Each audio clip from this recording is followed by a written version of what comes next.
Hello বন্ধুরা, আসসালামু আলাইকুম। আজ আমি আপনাদের মাঝে আসছি পোড়ানো টমেটো ভর্তা। টমেটো প্রথমে তেল দিয়ে ভালোভাবে চুলাতে ভেজে নেবেন, এরপর শুকনা মরিচ দিয়ে ভর্তাটা করবেন। খেতে অনেক অনেক সুস্বাদু খাবার, একবার খেলে মুখে লেগে থাকবে।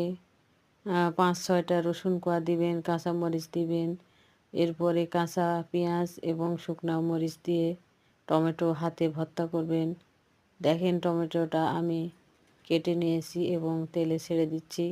টমেটোটা তেলে ভালোভাবে ভেজে নেবেন।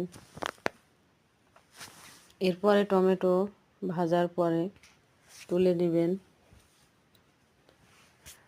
নবী ইব্রাহিম সাল্লাল্লাহু আলাইহি সাল্লাম মনে শান্তি পেলেন। এটি ছিল তার জন্য আল্লাহর দেয়া মুজিজা, মানুষকে তাদের মরার পরে আবার জীবিত হওয়া এবং পরকালে তাদের হিসাব নিকাশ সম্বন্ধে ঈমান আনা চুক্তি তুলে ধরা।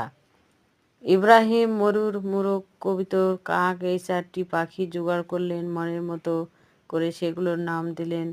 দীর্ঘদিন যাবৎ সেগুলো লালন পালন করে পোষ মানালেন। তারপর ধারাবাহিকভাবে আল্লাহ শেখানো সব কাজ সম্পূর্ণ করলেন। তারপর 4 পাহাড়ের মাঝখানে দাঁড়িয়ে গেলেন। পরপর পরপর পাখির নাম ধরে ডাকলেন। একে করে উড়ে এসে পাখিগুলো তার হাতে ধরা দিল।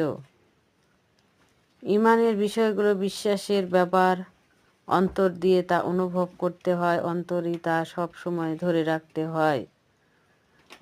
অনন্তই আল্লাহর আসন ঈমানের চারভূমি। দেখেন,